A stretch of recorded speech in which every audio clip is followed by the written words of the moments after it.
예. 어쨌든 그래서 그런 그 쥐라는 것은 굉장히 많은 그런 우리에게 해악을 끼치는 군상들 이런 표현이에요. 때라는 거죠. 때거지. 이런 표현을 쓸 때 쥐라는 표현을 쓰는데 그건 굳이 우리나라만 쓰는 건 아닙니다.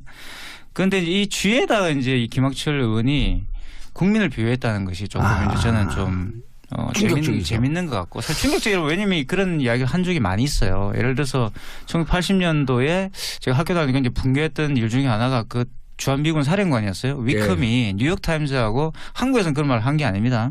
뉴욕타임즈와 인터뷰를 하면서 한국인들의 속성은 들쥐와 같아서 기억나요. 누가 지도자가 되든 따를 것이다 이런 말을 해요. 81년, 82년쯤 아닌가요? 그때가 전두환 군사 독재 정권에 대해서 우리가 정할 때? 그렇습니다. 80년대 광주 이제 났을 때 전두환이 나왔을 때 기억나네. 전두환이라고 해가지고 전두환이 이제 이 독재자인데 쉽게 말하면 이제 박정희의 그런 그 유운을 잇는 사람인데 국민들이 과연 저항하지 않을까 그렇게 하니까 위컴이 이제 그렇게 이야기를 한 거예요. 위컴. 위컴 기억이 난다. 그 사람이 이제 한국 국민은 그냥 들쥐 같아가지고 뭐 전두환이든 뭐 어떤 독재자가 되든 상관이 없을 거다 이런 이야기예요. 그게 굉장히 우리를 비하한 표현이었는데 저는 김학철 의원의 이 발언 레밍이라는 말을 이 표현을 들으면서 위컴의 말을 떠올렸어요.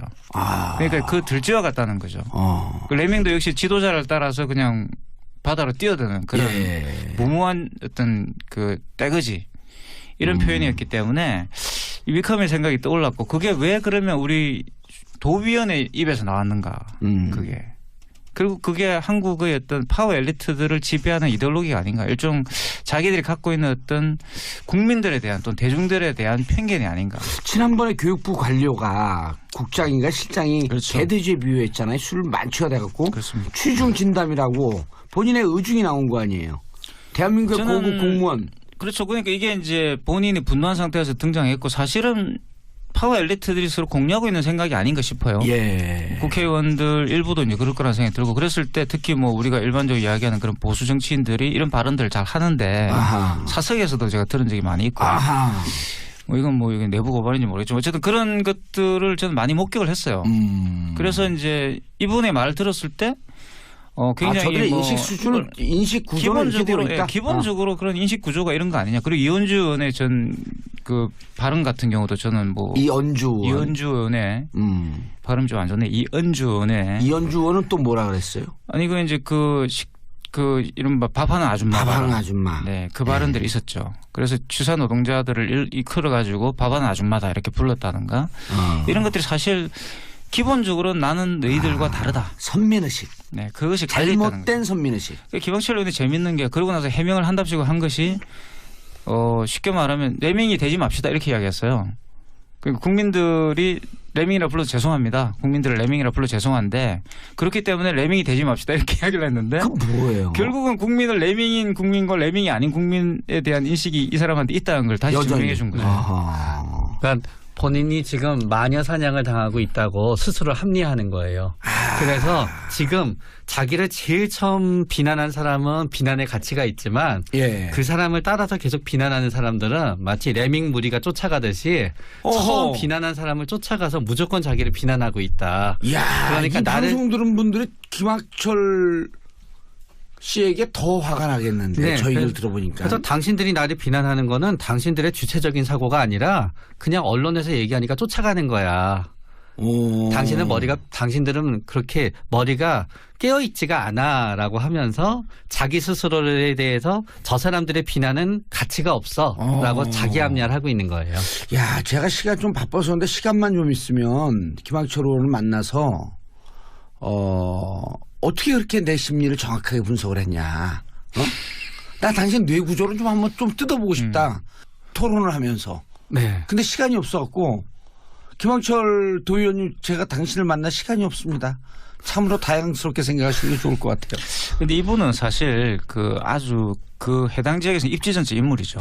입지전적 인물이죠. 그리고 또 해명서를 읽어보시면 평생 단칸방에 살면서 검소하고 정직하게 살았던 어머니와 남에게 아무리 싫은 말들을 참고 견뎠던 아버지 사이에 평생 단칸방에 살면서 검소하고 정직하게 사는 아버지와 남에게 아무리 싫은 말을 들어도 참고 견디셨던 어머니 사이에 태어난 사람이다. 이런 말을 했어요. 자기 과거사를 얘기해서 지금 도약의 기회를 삼는 거 아닌가 이걸 또? 그러니까 이제 사실은 이게 이제 어떻게 보면 자기 변명이지만 본인의 어떤 성장 배경이 좀 등장하죠. 예. 본인도 어렵게 살다가 여기까지 왔다. 아하. 나도 사실은 레밍이었다. 하지만 이제는 레밍이 아니다.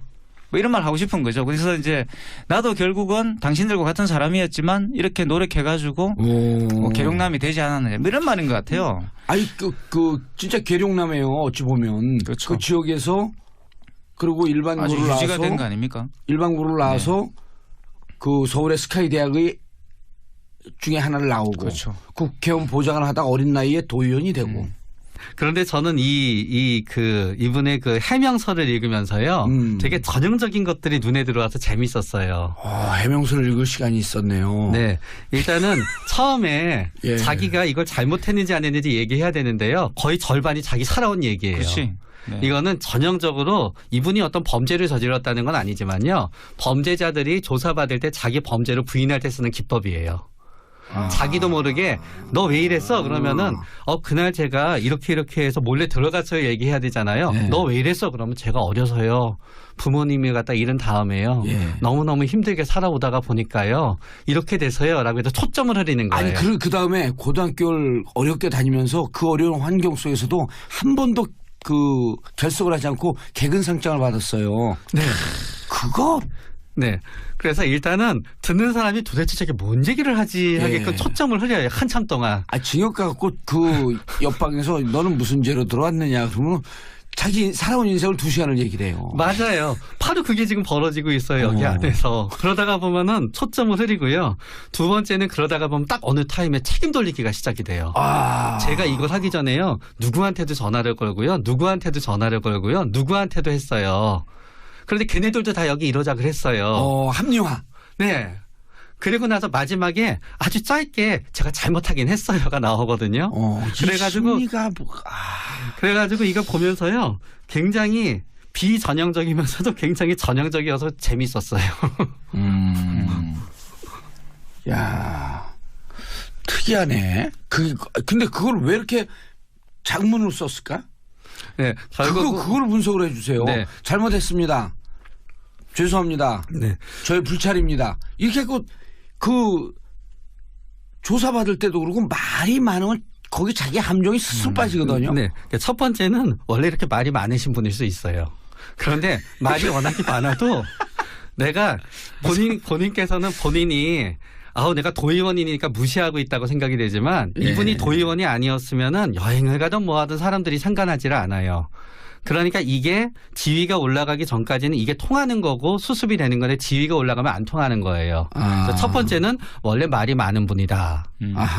네, 두 번째는 원래 굉장히 말을 많이 하고 싶은 분이지. 그렇죠. 네, 뭐 전문 용어로 관종이죠, 관종. 네, 이런 분들은 그렇게 말을 많이 하기 위해서 도의원이 되고 말을 많이 위해서 앞으로 국회의원이 되기 때문에 결국은 국회의원과 도의원이 되는 거는 남 앞에서 남들이 내 말을 많이 막지 못하게 말을 많이 하고자 하는 거거든요. 그렇기 때문에 그 습성을 멈추지 못하는 게 있고요. 두 번째는 분노도 상당히 많이 있는 것 같아요. 제가 그거 동의하는 바예요. 그래서 지금 분노와 공포가 마치 엇갈려 있는 것 같아요. 나는 힘들게 여기까지 올라왔는데 나의 정치 생활은 끝이 될지도 몰라라는 공포가 있는 건데 이분이 역시 이렇게 정치를 하게 된 거는 살아오면서 내가 무시당할지도 몰라, 내가 멸시당할지도 몰라, 무시당하고 멸시당하지 않고 내 말을 마음껏 하기 위해서는 힘을 가져야 돼. 그게 본인의 어떤 동기였기 때문에 지금은 그냥 분노와 어떤 몰락에 대한 공포가 혼재하게 되면서 말을 도저히 멈출 수가 없는 거예요, 지금은.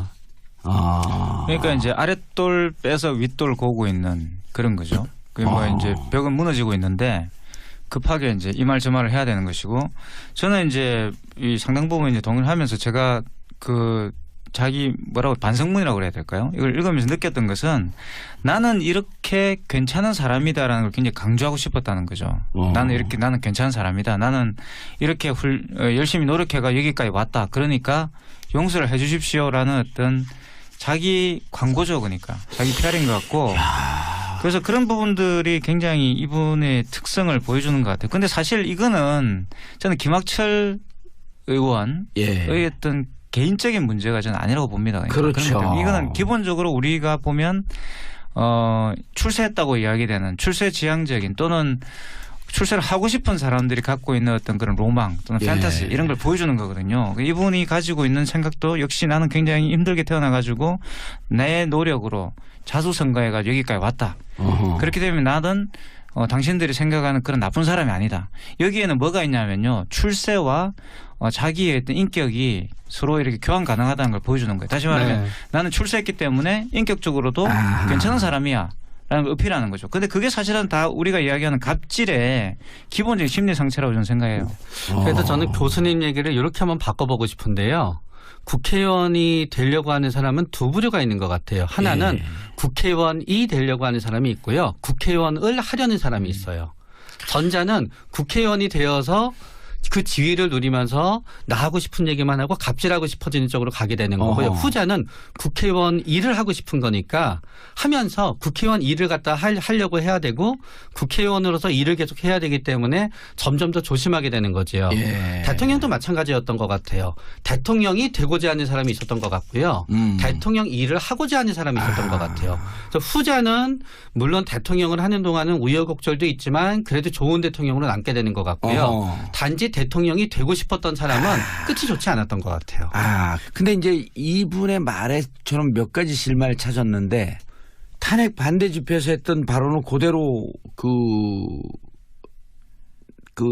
나무 위키에 나와 있는 걸 소개를 해주면 대한민국 국회 언론 법조계의 광견병들이 떠들고 있습니다. 미친 개들은 사살해야 합니다. 대한민국 국회 250마리의 개 XX들이 있습니다. 원래 동물을 좋아하시는 분이셨군요. 아니 그런데 이게요. 여기서 이제 전 찾은 게 자기 자신한테 분노가 있는 것 같아요. 맞아요. 결국은 도의원한테는 왜 이러면서 국회의원한테는 안 그러잖아. 내가 국회의원이었으면 이렇지 않았을 거야. 그런 분노가 있었다는 거예요. 그런 게 이제 깔려져 있다고 생각이 돼요. 그러면서 제가 본 게 좀 비슷하죠. 그러면 어떤 또 공포가 깔려져 있냐 하면은 결국 나는 국회의원이 못 되고 여기서 끝나면 어떡하나 라는 좌절과 그런 부분도 동시에 현재 진행 중인 것 같아요. 그래서 저는 어쩌면은 이분이 우리가 탄핵 정국일 때 했었던 얘기도 굉장히 본인의 실질적인 부분도 반영됐다고 생각이 돼요. 결국은 이게 탄핵이 이루어지게 되게 되면은 자신의 정치의 라인도 끝나기 때문에 자신의 정치도 여기에서 끝나버릴 수가 있는 거거든요. 그래서 탄핵 반대 집회 가서도 이렇게 격하게. 결국은 이게 자신의 개인의 운명과도 관계가 되어 있는 거예요. 그리고 또 이렇게 격하게 이 교수님 자기 자신을 이 기회에 이 집단, 무리 그렇죠. 이 분야에서 좀 뛰어보고 싶은 그런 심리도 있는 거 아닌가요? 그러니까 이제 금방 소개해 주신 그 발언은 이제 이 사태가 터지기 전에 이 이제 외유 사건이 나오기 전에 이제 했던 발언들이죠. 그렇죠. 탄핵 반대 집회라서. 저는 이제 그걸 봐야 된다 봅니다. 그러니까 이런 막말을 하면서 이 사람이 주목을 받게 되고 그 내부에서. 그리고 그러한 막말들이 정치계에서 받아들여진다는 거예요. 그게 대표적인 홍준표 대표잖아요 지금. 그렇죠. 춘천에 국회의원 하고 있는 김진태. 사실 김진태 의원도 그랬던 거고. 탄핵받고. 결국 막말을 하면서 지지를 받고 그거를 가지고서 중앙정치에서 굉장히 힘을 발휘하게 되는. 그러니까 막말 정치가 통하는 그런 현실이 있다는 거예요. 여의도에.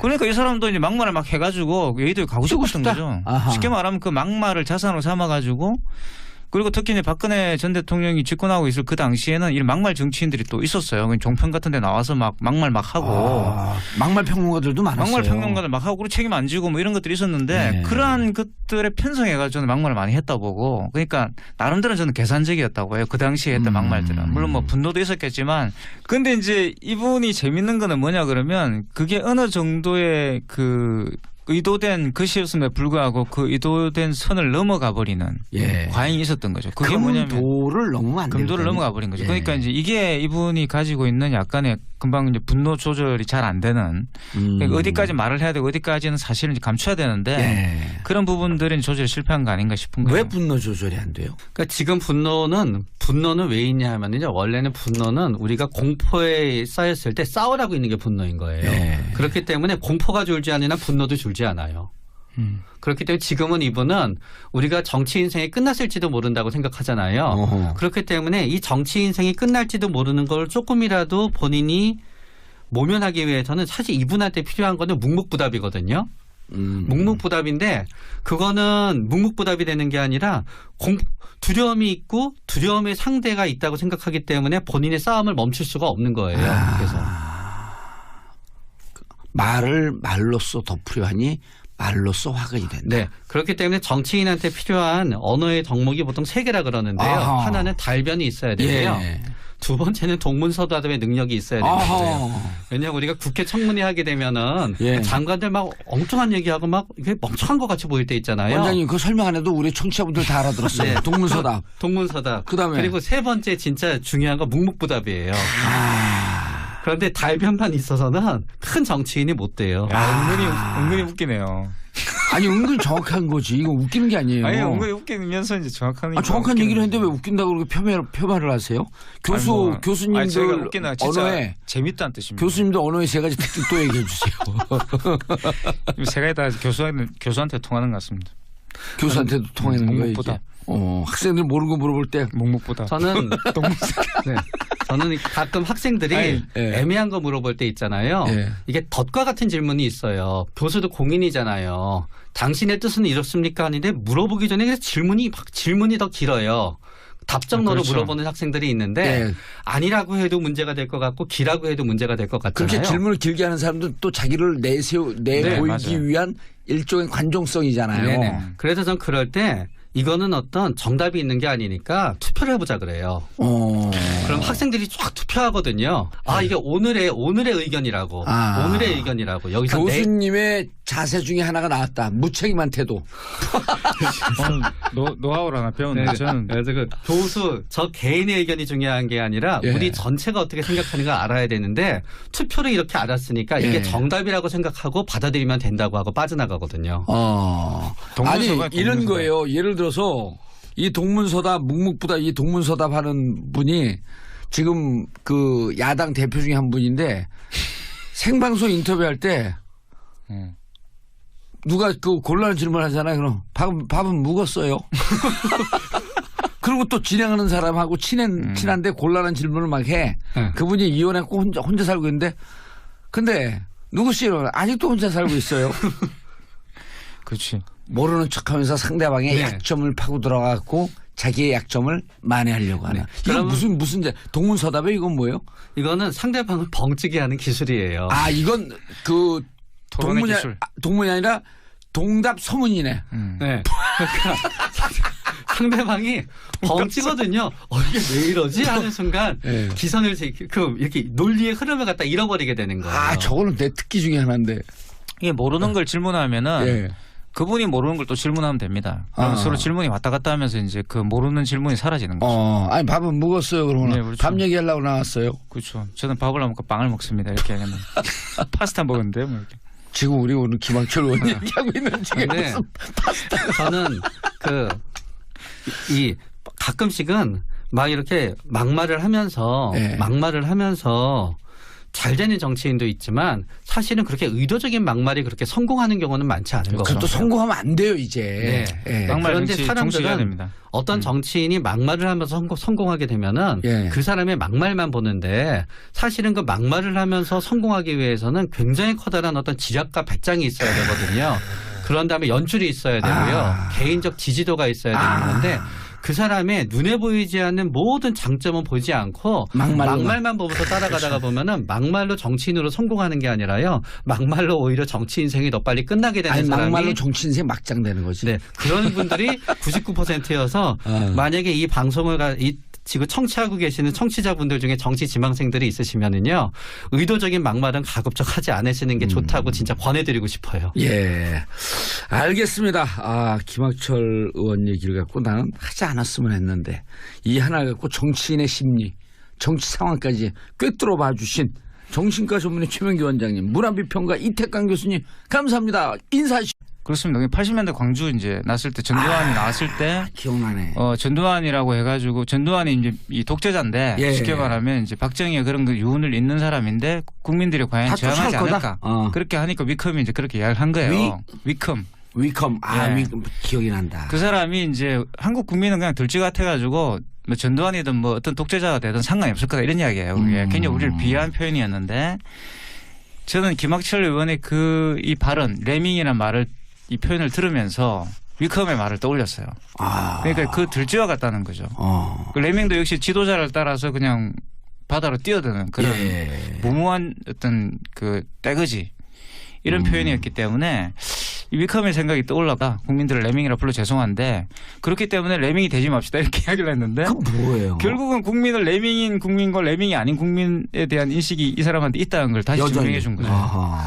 그러니까 본인이 지금 마녀 사냥을 당하고 있다고 스스로 합리화하는 거예요. 그래서 지금 자기를 제일 처음 비난한 사람은 비난의 가치가 있지만 그 사람을 따라서 계속 비난하는 사람들은 마치 레밍 무리가 쫓아가듯이 처음 비난한 사람을 쫓아가서 무조건 자기를 비난하고 있다. 그러니까 이 방송 들은 분들이 김학철 씨에게 더 화가 나겠는데 저희 얘기를 들어보니까. 그래서 당신들이 나를 비난하는 거는 당신들의 주체적인 사고가 아니라 그냥 언론에서 얘기하니까 쫓아가는 거야. 당신은 저는 많이 목격을 했어요. 그래서 이제 이분의 말을 들었을 때 굉장히 저들의 인식 수준을 인식 구조는 기본적으로 그런 인식 구조가 이런 거 아니냐. 그리고 이현주 의원의 그 발언 같은 경우도 저는 뭐 이현주 의원의 발음 좀 안 좋네. 이현주 의원은 또 뭐라 그랬어요? 아니 그 이제 그 이른바 밥하는 아줌마. 네, 그 발언들이 있었죠. 그래서 취사 노동자들을 이끌어 가지고 밥하는 아줌마다 이렇게 불렀다든가 이런 것들이 사실 기본적으로 나는 너희들과 다르다. 선민의식. 네, 그것이 잘못된 선민의식. 김학철 의원이 재밌는 게 그러고 나서 해명을 한답시고 한 것이 쉽게 말하면 레밍이 되지 맙시다 이렇게 이야기했어요. 국민들이 레밍이라 불러서 죄송합니다. 그게 왜 그러면 우리 도의원의 입에서 나왔는가. 그게. 그리고 그게 한국의 어떤 파워 엘리트들을 지배하는 이데올로기가 아닌가. 일종 자기들이 갖고 있는 어떤 국민들에 대한 또는 대중들에 대한 편견이 아닌가. 지난번에 교육부 관료가 국장인가 실장이 개돼지에 비유했잖아요. 술 만취가 돼갖고 취중 진담이라고 본인의 의중이 나온 거 아니에요. 대한민국의 고급 공무원. 그렇죠. 그러니까 이게 이제 본인이 분노한 상태에서 등장했고 사실은 파워 엘리트들이 서로 공유하고 있는 생각이 아닌가 싶어요. 국회의원들 일부도 이제 그럴 거라는 생각이 들고 그랬을 때 특히 뭐 우리가 일반적으로 이야기하는 그런 보수 정치인들이 이런 발언들을 잘 하는데 사석에서도 제가 들은 적이 많이 있고 이건 내부 고발인지 모르겠지만 어쨌든 그런 것들을 어쨌든 그래서 그런 그 쥐라는 것은 굉장히 많은 그런 우리에게 해악을 끼치는 군상들 이런 표현이에요. 때라는 거죠. 떼거지. 이런 표현을 쓸 때 쥐라는 표현을 쓰는데 그건 굳이 우리나라만 쓰는 건 아닙니다. 그런데 이 쥐에다가 이제 이 김학철 의원이 국민을 비유했다는 것이 조금 이제 저는 좀 재밌는 것 같고 사실 충격적이라고 왜냐하면 그런 이야기를 한 적이 많이 있어요. 예를 들어서 1980년도에 제가 학교 다니니까 이제 붕괴했던 일 중에 하나가 그 주한미군 사령관이었어요. 위컴이 뉴욕타임즈하고 한국에서는 그런 말을 한 게 아닙니다. 뉴욕타임즈와 인터뷰를 하면서 한국인들의 속성은 들쥐와 같아서 기억나요. 누가 지도자가 되든 따를 것이다 이런 말을 해요. 81년 82년쯤 아닌가요? 그때가 전두환 군사 독재 정권에 대해서 우리가 정할 때.